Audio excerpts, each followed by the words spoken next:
Hey everyone, it's me Hamzain, you are watching HTX। Welcome back to the channel. कैसे हैं आप? सब ठीक ठाक है? मेरी मुस्कुराहट देख के आप सोच रहे होंगे कि मैं इतना हंस क्यों रहा हूँ। बेसिकली मैंने अभी टाइटल ट्रांसलेट किए और वो होता है ना, किसी को छेड़ना नहीं होता, वो वाला टाइटल है कि और लगाओ चीन में factory, iPhone out of stock.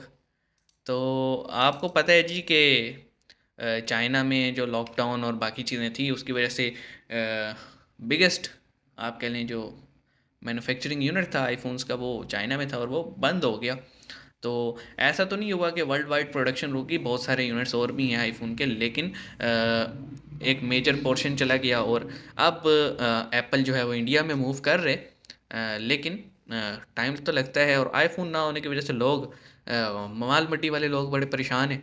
हमें तो कोई टेंशन है कोई नहीं, क्योंकि हम जितने चीज़ों में आसानी चाहते हैं वो एप्पल में मिलती नहीं है। मतलब कनेक्टिविटी से लेकर फाइल शेयरिंग तक इसमें बड़े रोले हैं कि आपके पास मैकबुक ही होना चाहिए और फाइल ट्रांसफ़र तभी होगा, अदरवाइज़ बड़े रोले हैं यार। मुझे समझ नहीं आती लोग कैसे करते हैं। शायद इसलिए कि हम एक विंडोज़ ऑपरेटिंग सिस्टम यूज़ करने वाले बंदे हैं, तो हमें मुश्किल होती है।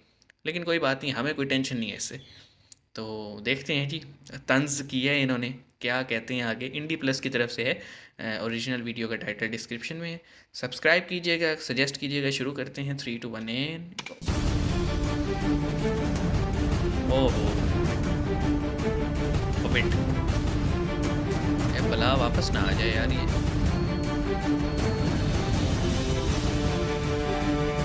नमस्कार, सलाम, प्रणाम और सुबह के इंडी प्लस न्यूज देख रहे हैं सभी दर्शकों को प्यार भरी सत श्री अकाल। तो दोस्तों, दुनिया की सबसे बड़ी आईफोन बनाने वाली फैक्ट्री चाइना के अंदर जैसे ही बंद हुई है, एप्पल के शेयरों का गिरना शुरू हो गया है।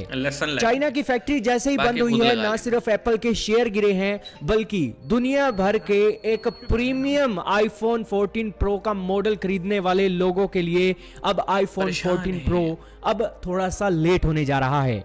आपके सामने लाइव मिंट का आर्टिकल चल रहा है जिसके अंदर बताया गया है कि आपका आईफोन अब आउट ऑफ स्टॉक रहने वाला है, क्योंकि चाइना के अंदर जो फॉक्सकॉन फैक्ट्री के अंदर अनरेस्ट चला है, उस कारण से शिपमेंट देर पर देर होती जा रही है। एक और आर्टिकल आपको देखने को मिल जाएगा जिसके अंदर एनडीटीवी ने कहा है कि आईफोन की जो शिपमेंट है इस दुनिया की सबसे बड़ी आईफोन बनाने वाली फैक्ट्री के अंदर प्रोडक्शन 30% के हिसाब से गिर गई है। दोस्तों, चाइना के अंदर ये जो फैक्ट्री है आईफोन 14 प्रो के मॉडल ज्यादा बनाती है और ये इसकी जो फैक्ट्री की कैपेसिटी है 30% तक गिर गई है। और हाल ही में खबर आई थी कि 20,000 से ज्यादा नए हायर किए गए वर्करों ने इस प्लांट को छोड़ दिया है, क्योंकि यहां पर फैसिलिटी अच्छी नहीं थी। अब दोस्तों, ये बातें सामने आई हैं वर्ल्ड मीडिया के अंदर। खबरें चलने में दोस्तों कोई ज्यादा समय नहीं लगता है, और ये खबरें जैसे ही वर्ल्ड मीडिया के अंदर चलने लगी, एप्पल के शेयर जो हैं 1.9% गिर गए। कितने हैं अब, कितने हैं एप्पल के शेयर? आपके सामने डाटा चल रहा है। एक शेयर एप्पल का पहले दोस्तों $152 का आ रहा था। 18 नवंबर का आप 9:30 बजे का ये ट्रेडिंग टाइम देख रहे हो, लेकिन आज जो इसका शेयर है दोस्तों $148 का चल रहा है। और ऊपर भी आप देख रहे हो कि पिछले 5 दिनों में एप्पल का जो शेयर है -2.76% गिरा है। तो एप्पल को दोस्तों एक बड़ा नुकसान हो रहा है, और बेसिकली $2 किसी के शेयर में से गिरना, कंपनी के शेयर में से गिरना, एक बहुत बड़ा लॉस माना जाता है। अब दोस्तों, ये जो एक चाइना की फैक्ट्री के अंदर ये डीले चल रहा है ना, इस डीले के कारण एक्सपर्ट्स बता रहे हैं कि अगर ये जो इश्यू है रिजोल्व नहीं किया जाता है, वर्करों का जो कॉन्फिडेंस है इस फैक्ट्री के अंदर नहीं वापस आता है, तो तकरीबन दिसंबर तक ये फैक्ट्री की सिचुएशन यही रहती है, तो 1 करोड़ स्मार्टफोन, आईफोन, उनकी जो प्रोडक्शन है खत्म हो जाएगी, क्योंकि जो इस फैक्ट्री की कैपेसिटी है वो कैपेसिटी गिर गई है। अब अगर 1 करोड़ स्मार्टफोन नहीं आएंगे तो आईफोन की जो शिपमेंट है वो 12% नीचे गिर जाएगी, और इसका यही असर होगा कि ज्यादातर लोगों को आईफोन नहीं मिलेगा। हालांकि इस इंसिडेंट के बाद आईफोन की ब्लैक भी होने लगी है, और लोग आईफोन 14 प्रो की ब्लैक भी करने वाले हैं।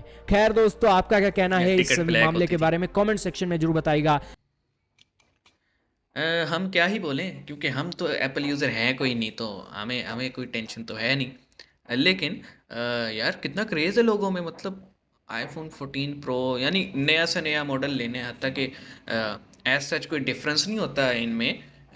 हाँ, 14 प्रो में थोड़ा सा डिफरेंस आया है। मतलब वो आप देख रहे हैं कि फीचर वाइज है, लेकिन अगर आप देख लें आईफोन एक्स है, एक्स मैक्स है, उसके बाद 11, 12, 13, ये जो पूरी लाइन थी ना, ये 4 जो मॉडल्स हैं और इनके सब वेरिएंट्स हैं, इनमें कोई डिफरेंस नहीं था एज सच। अपीयरेंस भी वैसी थी, स्क्रीन साइज़ भी वैसे था, कोई नया फीचर भी नहीं था। तो बट क्रेज़ है भाई लोगों में, वो कहते हैं ना शौक का कोई मोल नहीं है। तो लोगों को चीज़ पसंद है, लोगों ने लेनी है, वो कहते हैं ना एक प्रीमियम फीलिंग लेनी होती है।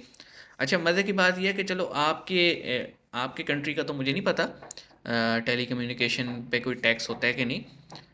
पाकिस्तान में ना पाकिस्तान टेली कम्युनिकेशन अथॉरिटी जो है उसने एक नया वखरा रोला डाला हुआ है। क्या मतलब, कोई आईफोन अगर बाहर से ले आता है तो उस पे पाकिस्तानी सिम तब तक नहीं चलेगी जब तक आप पीटीए को टैक्स नहीं भरते। और टैक्स, तौबा तौबा, इतना टैक्स है भाई। मतलब जितने का फ़ोन है ना उसकी आधी कीमत तो समझ लो टैक्स है। मतलब इस वक्त जो पाकिस्तान में अगर आप किसी पाकिस्तानी वेंडर से लेते हैं ना आईफोन 14, तो वो आपको मिलेगा 5.5 पौने 6 लाख का। और अगर आप बाहर से लेते हैं तो 3 साढ़े 3 लाख का पड़ेगा। लेकिन जब आप उसे लेके पाकिस्तान आएंगे तो उस पर पाकिस्तानी सिम नहीं चलेगी, वो चलाने के लिए आपको रजिस्टर करवाना पड़ेगा फ़ोन को। और फ़ोन पे रजिस्टर पे आपको मिलेगा 1.5 2 लाख का टैक्स। तो यहाँ पे एक मेजोरिटी आवाम है जो नॉन पीटीए फ़ोन्स लेके फिरती है एप्पल के, ये शो ऑफ के लिए। यानी उस पर सिमें में नहीं चलती, वो वाईफाई के थ्रू सारा कुछ चला रहे होते हैं, एक शश के होते हैं ना कि देखो भाई आईफोन है। एक बन गया है ना ट्रेंड, आपको पता है एप्पल है भाई, एप्पल है। तो सही है। अब देखते हैं कि इस एक एक कंपनी का नुकसान हो रहा है, एक मुल्क का नुकसान हो रहा है, लेकिन फ़ायदा इंडिया को हो रहा है क्योंकि वो कंपनी अब इंडिया में आएगी। मतलब पहले भी थी लेकिन अब प्रोडक्शन बहुत ज़्यादा हो जाएगी। तो सही है। जिनको आईफोन लेना है भाई थोड़ा सब्र करो। चलो मिलते हैं नेक्स्ट वीडियो में। आप इस बारे में क्या कहते हैं कमेंट सेक्शन में बताइएगा। मतलब आपके आपके रीजन में, आपके सिटी में क्या प्राइसेस चल रहे हैं आईफोन के। और आपके यहाँ भी कोई ऐसा सिस्टम है कि मतलब सिम कार्ड चलाने के लिए जो फ़ोन है वो रजिस्टर होने चाहिए आपके कंट्री में, अदरवाइज़ सिम नहीं चलेगा। कोई है ऐसा कोई सिस्टम? मुझे तो बड़ी इससे जो है ना खुंदक होती है, ये क्या बात है यार, हम अपना फ़ोन भी नहीं चला सकते बगैर टैक्स दिए। मतलब बैलेंस पे टैक्स कटता है, फ़ोन लेने पे टैक्स कटता है, फ़ोन चलाने पे टैक्स चलता है, सिम डालने पे भी टैक्स कटेगा। हद होगी, कितना निचोड़ोगे आवाम को। चलो मिलते हैं नेक्स्ट वीडियो में।